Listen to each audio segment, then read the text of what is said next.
Sadhguru, you say that we must try and break karma bondages, but at the same time you urge people to be very inclusive, be very involved in everything that they do. So how these two things can exist together, please explain. Namaskaram, Kangana. How do you see some contradiction in these two things?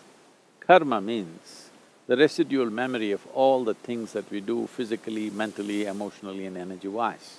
Or in other words, it's a certain unconscious software that you create. It is a certain amount of memory which rules your life on various levels. There is a physical memory, there is a psychological memory, emotional memory and energy levels of memory. All these things put together, it rules your life. So memory means however much it is a limited boundary. Whatever is in your memory is a limited boundary. So karma is a limited boundary. Within those limited boundaries, karma is very useful, it facilitates many things, it makes you pretty automatic so that you can respond effortlessly to a whole lot of things. But when you want to expand, a boundary is a problem.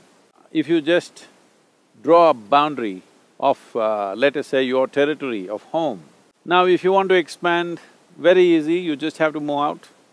But suppose because there were certain threats to your existence, threats to your survival, you built a thick wall, like a fortress around you. Now, you feel safe when there are threats, but suppose there is no threat to your life in any way, then you naturally want to expand. When you want to expand, moving this huge wall and expanding your boundary becomes very difficult. Most probably you will not expand simply because the wall, how to take the wall to another place?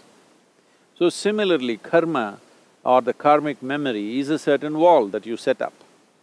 If you don't loosen it up, if you do not bring inclusiveness into your system, inclusiveness is not just as an idea of being friendly with everybody. Inclusiveness into your system, when I say inclusiveness into your system, as you exist here we are in this jungle, what this tree is exhaling, I'm inhaling, what I'm exhaling, the tree is inhaling.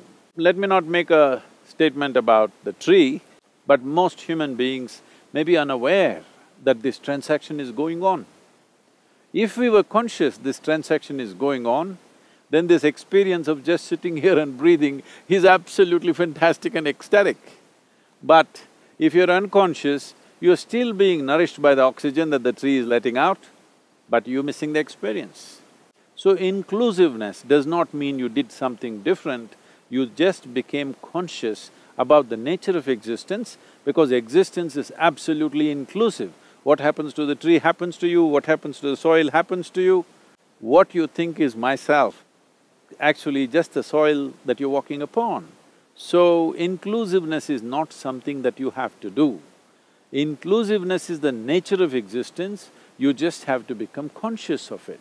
Karma is the nature of your individual existence, you have to just become conscious of the limitations of your karmic boundaries. If this awareness comes, rest is handled by life itself.